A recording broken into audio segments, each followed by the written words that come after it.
Si un jour vous pensez que vous êtes choqué de la vie, si un jour vous pensez que la vie vous a donné des gourmets et que voilà, vous avez échoué au maximum dans la vie et que vous pensez que vous ne pourrez pas échouer encore plus ou que vous ne pourrez pas être encore choqué, ou bien vous avez un gourmet de votre copine ou bien de votre copain qui vous a lâché, moi je pense que vous devrez juste essayer le trading. Quand vous allez essayer le trading, vous verrez notre dimension de ce qu'on appelle le gourmet. Vous verrez notre dimension de ce qu'on appelle l'émotion négative.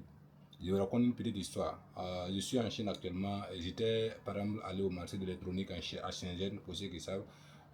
Je voyais par exemple des iPhones qui étaient vraiment à un prix agréable. C'était à, je crois, 1 300 000, 1 200 000 comme ça. Et sur mon compte, j'avais plus de 20 à 30 millions de bénéfices. C'est-à-dire que j'avais plus de ces bénéfices-là sur mes différents comptes de trading. Et je pouvais même décider de payer 10 iPhones pour aller peut-être les vendre, ou bien je pouvais décider de payer 40 téléphones, je voyais à un bon prix. Je disais, bon, il faut que ça atteigne certains montants. Si ça atteint par exemple 50 millions, je pourrais retirer ça pour payer au maximum possible. Et puis, peut-être même si c'est 75% ou 50% des bénéfices, ça allait peut-être me donner 75 millions environ. Et malheureusement, ce qui s'est passé, c'est qu'après 2 et 3 heures, quand je suis rentré à la maison, j'étais en train de discuter avec un ami qui était aux États-Unis. On discutait. En temps, je rentre dans mon compte, je regarde, je vois qu'il n'y a pas le solde, il n'y a pas l'argent les bénéfices étaient disparus et c'était négatif. Il n'y a même pas l'argent dans mon compte. J'essaie de transférer de l'argent de mon compte principal pour soutenir mes trades. Et après 5 minutes, je vois que tout a disparu. Voilà, tout l'argent a complètement disparu et il n'y avait plus rien. C'est-à-dire les bénéfices qu'ils avaient dans mon compte, tout est disparu. Et le capital qu'on avait utilisé même pour prendre le risque, voilà, tout est parti en fait. Pour les jargons techniques, on appelle ça la liquidation. Et cela est dû parce que le marché a chuté chuté négatif, c'est-à-dire le marché a baissé. Et moi, j'étais dans les positions d'achat. Voilà, pour ceux qui savent, ils savent pourquoi on était en achat. Et dans la plupart des cas, les traders professionnels étaient en achat. Voilà, c'est rare ceux-là qui étaient en baisse. Voilà. Mais le plus important, c'est ce qui s'est passé de façon émotionnelle. Alors, vous allez me dire, tu aurais dû retirer, mais si j'étais à ma place, peut-être même que vous aurez dû faire pire. Vous aurez dit, bon, par exemple, quand j'achète des produits ici en Chine, à Shenzhen, il faut d'abord envoyer ça dans une autre ville où il y a le transitaire. Après, il faut patienter pendant peut-être 4 mois pour recevoir ça dans mon pays. Après, il faut faire le marketing pour vendre.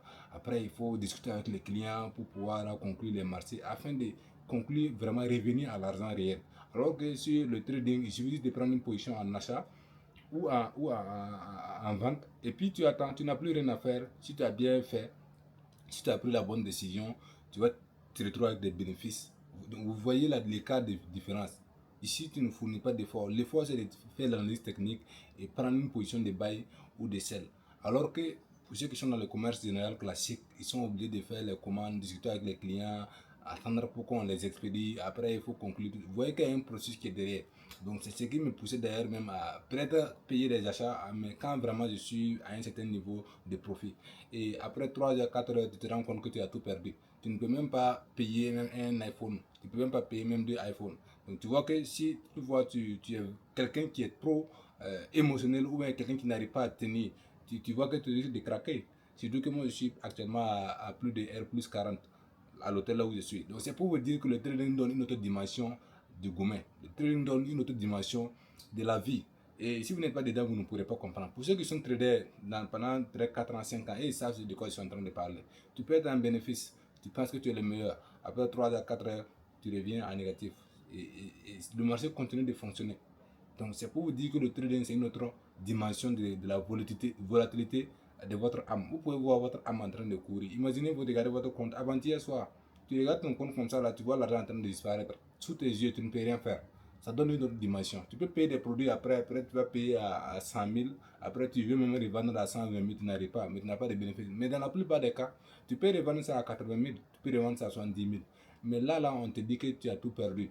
C'est-à-dire, tu prends par exemple 100 millions, tu payes un actif, et après, on te dit que tu as perdu tes 100 millions. Il n'y a plus une histoire de. Voilà, c'est vrai, les stop loss c'est bien, les stop loss, mais il y a des systèmes pour trader sans stop loss. Et c'est ce que nous utilisons d'ailleurs. Parce que si vous tradez avec des stop loss, une fois que vous mettez votre stop loss, pour ceux qui ne savent pas le stop loss, ça veut dire que c'est le prix. Quand tu fais un achat par exemple à un certain prix dans le trading, tu peux décider de mettre un prix à laquelle, si toutefois le marché revient vers ça, tu as des pertes, mais tu décides de limiter tes pertes à ce niveau. Donc c'est pour dire que tu peux par exemple prendre 1000 $ et tu prends un achat et puis voilà, tu vas dire que si le marché revient à moins 300 $, c'est-à-dire tu es en perte de moins 300 $, tu décides de quitter le marché. À ce moment, ça s'appelle ton stop loss et à moins 300 $. Alors, dans la plupart des cas, quand vous mettez ça, vous devrez comprendre que la plateforme à laquelle vous utilisez pour faire le trading, ils voient votre stop loss. Et généralement, qu'est-ce qu'ils font? Ils essaient de manipuler le marché pour venir vers vous, vous prendre et puis repartir dans le bon sens. C'est pour cela qu'il faut trouver un moyen de trader avec des risques minimes, surtout, et puis annuler les stop loss. C'est-à-dire quand vous mettez par exemple un montant dans le trading, que ce soit votre stop loss en même temps. Si vous mettez par exemple 5000 $, que les 5000 $ soient votre stop loss. En ce moment, vous n'avez pas de stop loss, on ne peut pas vous suivre, on ne peut pas vous traquer. Sinon, généralement, dans la plupart des cas, ceux qui traitent avec les stop loss, on les prend. Donc c'est pour cela qu'il y a des moyens pour trader sans stop loss.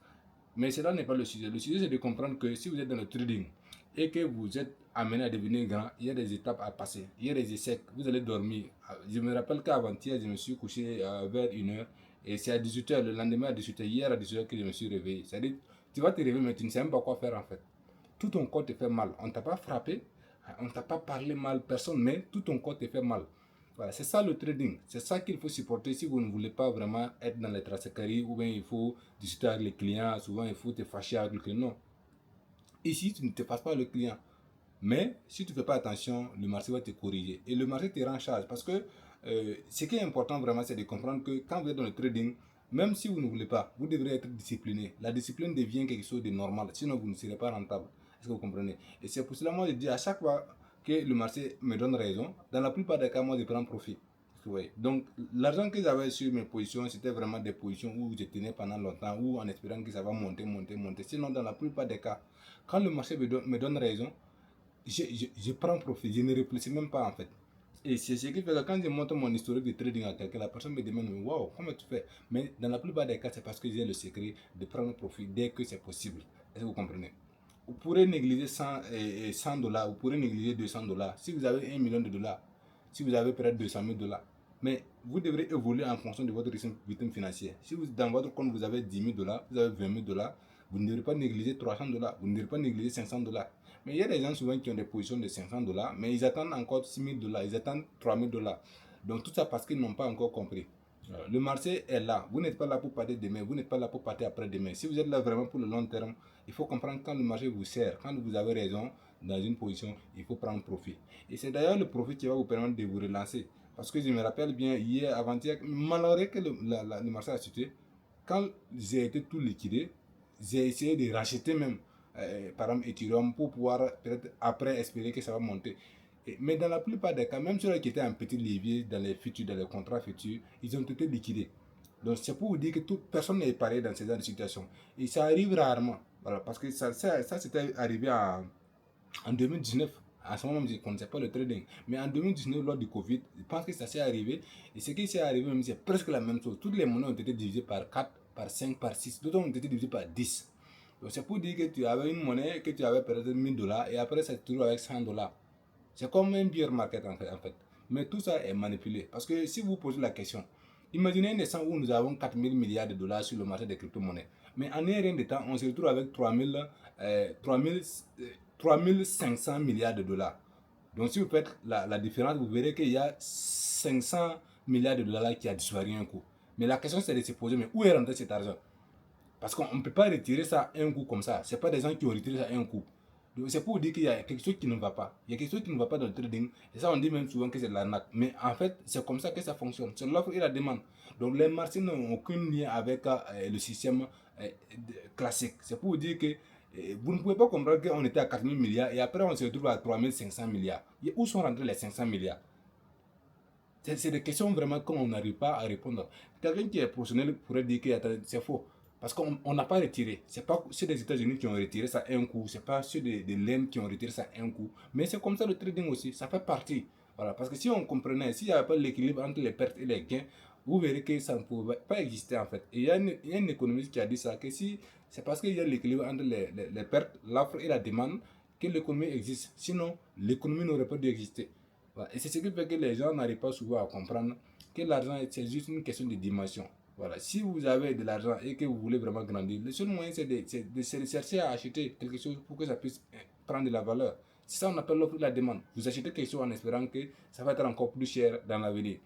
Donc, je viens vous dire que si vous êtes un trader, si vous êtes dans le trading et que vous avez perdu de l'argent, vous avez perdu combien? Si c'est 5 000 $, courage à vous. Si c'est votre maximum, c'est vraiment extraordinaire. Vous avez perdu assez d'argent. Mais dites-vous qu'il y a quelqu'un qui a perdu plus que vous. Voilà. Vous avez perdu 5 000 $ parce que et vous avez juste 5 000 $. Vous avez perdu tout votre capital. Mais il y a quelqu'un qui a perdu 100 millions de dollars et c'était tout son capital. Est-ce que vous comprenez? C'est pour vous dire que peu importe votre problème, c'est parce que vous êtes à ce niveau. Sinon, il y a des gens qui ont perdu plus que vous. Donc, si eux, ils vont pouvoir surmonter, vous aussi, vous pouvez surmonter ça. Et si vous ne voulez pas perdre de l'argent dans le trading, ne mettez même pas votre pied dans le trading. Même si vous ne voulez pas perdre votre argent, il n'y a pas un moyen même de ne pas perdre votre argent. Est-ce que vous vous rendez compte quand vous payez la nourriture, vous perdez votre argent? Imaginez un instant où vous venez vers moi, vous dites que vous avez, voilà, vous voulez un truc, vous voulez par exemple, je ne sais pas, un produit. Et moi, je prends votre argent, je décide de faire autre chose, voilà. Ce que je suis, moi, j'ai pris votre argent. Et après, vous prenez ce que vous avez acheté. Que ce soit, par exemple, une costume, que ce soit de la nourriture. Après, si vous vous rendez compte, vous allez voir que vous allez juste l'utiliser pendant un temps et puis c'est fini, hein. Voilà, vous l'avez perdu. En réalité, vous ne l'avez pas perdu, vous avez perdu juste votre argent. Si vous comprenez. C'est pour vous dire qu'il n'y a pas un moyen dans la vie de ne pas perdre de l'argent. Donc la vie même là, l'argent est fait pour circuler. Donc c'est à vous de trouver un moyen pour que ça circule et que vous soyez un stock d'énergie. À chaque fois que l'argent rentre dans votre vie, que vous puissiez stocker ça une partie et puis vous laissez le reste circuler. C'est comme l'air que nous respirons. Même si vous êtes dans une salle et vous êtes au nombre des champs, vous verrez que dans la plupart des cas, alors tu respires l'air et puis tu expires. Quand tu expires, ça mélange avec l'air qui était là et une autre personne aussi prend lui aussi le respire et puis il expire. Donc c'est comme ça que l'argent fonctionne aussi. Donc l'argent vient dans ta vie, tu trouves un moyen de le stocker une partie, tu enlèves ce que tu veux et puis maintenant tu trouves un moyen de le relaisser partir sans te créer de soucis en fait. Est-ce que vous comprenez? Donc c'est pour cela que vous devrez comprendre que l'argent est fait pour circuler. L'argent est une énergie. Et ce n'est pas à cause d'une perte d'argent que vous devrez être là en train d'être frustré comme tous les problèmes du monde sont tombés sur vous. Non, vous l'avez gagné. Et d'ailleurs, c'est parce que la plupart des cas, les gens lient l'argent avec le bonheur. Les gens lient l'argent avec les émotions. C'est pour cela. Sinon, qu'est-ce qui vous appartient? Quand vous êtes en train de venir dans ce monde, qu'est-ce qui vous appartient? Vous êtes venu avec combien? Rien. Donc c'est le monde qui vous a impliqué, c'est le monde qui s'est transformé en matérialiste et de sorte que si vous n'avez pas l'argent aujourd'hui, c'est difficile de faire beaucoup de choses. Effectivement, c'est vrai. Pour cela, vous devrez l'obtenir. Mais vous ne devrez pas attacher votre énergie à cette histoire de, voilà, j'ai perdu 100 000 $, j'ai perdu 2 000 $. Et puis quoi? Voilà, si tu as perdu 3 000 $ là-haut, ça fait quoi? Tu peux le regagner. Donc, si ce que tu as fait pour gagner là, tu peux trouver, Dieu a prévu, l'univers a prévu beaucoup de choses pour toi encore. Donc, tu ne fais pas confiance à ton papa, tu ne fais pas confiance à celui qui t'avait donné ou quoi. Donc, si toutefois vous croyez vraiment que vous êtes là pour réussir, si vous êtes là, et vous pensez qu'un jour vous allez vraiment être dire que ouais, j'ai traversé pas mal de situations, mais enfin, je suis à un certain niveau que je pense que je suis supérieur à là où j'étais. Je pense que vous devez traverser des échecs. Et c'est les échecs qui vont vous faire aller au sommet. Vous ne pourrez pas aller au sommet sans échouer. Lisez l'histoire, vous verrez que la plupart des gens qui ont réussi dans la vie, qui sont pris comme des exemples, c'est des gens qui ont traversé des situations. Voilà. Donc vous voulez dire que vous voulez devenir quelqu'un qui peut gagner 100 000 $ par mois dans le trading sans raconter une histoire qui est vraiment excellente à entendre. Vous pensez que vous allez vouloir dire un jour que voilà, moi aussi j'étais comme ça, je n'avais rien dans le passé, mais grâce au trading, j'arrive à voilà, vivre cette vie-là. Mais vous pensez que vous pouvez raconter cette histoire-là sans vraiment traverser des étapes. Donc vous devrez être fier même quand vous perdez de l'argent, vous devrez être fier quand vous êtes à un niveau où vous dites que ah, je n'aurais pas dû penser même que cela pouvait arriver. Mais malheureusement, c'est arrivé. Mais après, vous vous rendez compte que vous êtes relevé, vous êtes devenu encore plus meilleur. Et c'est le plus important. Voilà. Et vous devrez comprendre que le plus important dans la vie, c'est ça. Est-ce que vous voyez? Une fois que vous ne perdez pas ça, une fois qu'on dit que vous allez, même si on dit que vous allez perdre tout ce que vous avez, et vous ne perdez pas ça, c'est le plus important. Parce que c'est ce qui va vous permettre de vous reconstruire à nouveau. Donc, ne vous liez pas beaucoup à l'énergie financière de sorte à vouloir tout abandonner. Mais si vous voulez abandonner, ne commencez pas. Parce que vous ne pourrez pas gagner l'argent sans perdre. Vous ne pourrez pas gagner l'argent sans vraiment dire que ici, là, bon, j'aurais dû faire tant, j'aurais dû faire tant. Comme je vous ai raconté, je pouvais couper 20 millions, 30 millions pour faire beaucoup de choses. 20 millions, si tu mets ça dans un produit, ici en Chine, même, minimum, tu peux faire 100%. Donc, ça te revient 40 millions. Après, tu cherches encore, tu pars à 100 millions rapidement. Mais quand on prend des décisions, il faut être responsable. Il ne faut pas prendre des décisions et puis après dire que non, ce n'est pas quelqu'un qui t'a fait. Les positions étaient là, je pouvais couper, je pouvais décider de couper ça. Mais si je coupais et après ça part, par exemple, me donner un potentiel de gain à 200 000 $, Donc vous voyez que vous allez dire, mais merde, j'ai fait une erreur de couper. J'ai juste pris 20 millions, payé des produits, je ne peux même pas gagner 50 millions. Alors que si j'avais laissé la position, j'allais avoir 100 millions, j'allais avoir 200 millions. Donc vous voyez ce que ça fait. Donc l'être humain même c'est comme ça. Mais quand vous prenez des décisions, il faut être responsable. Il faut être responsable et savoir ce que vous voulez. Vous ne pouvez pas vouloir quelque chose avec son contraire. Si vous décidez d'être un trader, acceptez les défaites, acceptez que le marché joue avec votre âme, que le marché joue avec vos émotions et espérez un jour que vous pourrez raconter votre histoire, que ça soit intéressant à raconter en fait. Sinon, vous ne pourrez pas échouer, vous ne pouvez pas réussir sans faire des échecs et des échecs et des échecs. Et c'est en échouant que vous verrez que aujourd'hui, moi, je peux vous dire que quand le marché vous donne raison, il faut vous servir. Ça, c'est d'abord le 1. Deuxièmement, il ne faut pas commencer le trading sans formation. Ça, c'est d'abord 2. Je peux vous dire encore qu'il ne faut jamais trader avec l'argent de quelqu'un. Ça, c'est 3. Mais tout ça, ça ne m'est pas venu au hasard. C'est avec l'expérience. C'est avec ce que j'ai compris au fur et à mesure que j'apprends de mes essais et j'ai fait des erreurs, je les corrige. Souvent, au début, j'avais des positions. Souvent, j'ai des positions de 300 à 400 dollars. Bon, je me dis, je vais patienter, c'est ici que je vais devenir riche rapidement. Après, ça réussit à moi, je perds mon argent. Oui. Mais avec les essais, j'ai compris que non, en réalité, quand le marché est positif, quand le marché te donne raison, prends profit. Parce que c'est ton tour de te servir. Parce que après, le marché aussi va se servir. Est-ce qu'on se comprend? Mais une fois que tu te sers, mais après, si le marché veut te servir aussi, il n'y a pas de souci. Parce que toi, tu auras dû te servir plusieurs fois.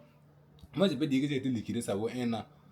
C'est-à-dire que j'ai été liquidé, ça vaut 1 an que je n'ai pas été liquidé comme ça. Donc, c'est pour dire que je me suis servi pendant des mois et puis le marché vient une soirée pour se servir. Donc, si là maintenant, ça peut me faire dire comme si je suis mauvais, vous voyez qu'il y a une certaine mentalité à ne pas avoir. Donc, quand vous êtes bon, quand le marché vous donne raison, il faut vous servir parce que c'est votre tour. Tôt ou tard, le marché aussi va faire son tour. Donc, portez-vous bien, c'était Coach Blaise. J'espère que cette vidéo va encore vous donner de la motivation pour que vous puissiez comprendre que la crypto-monnaie, la blockchain, c'est l'opportunité de notre génération. Et chaque génération a sa sens. Notre sens, c'est la blockchain. Notre sens, c'est les crypto-monnaies.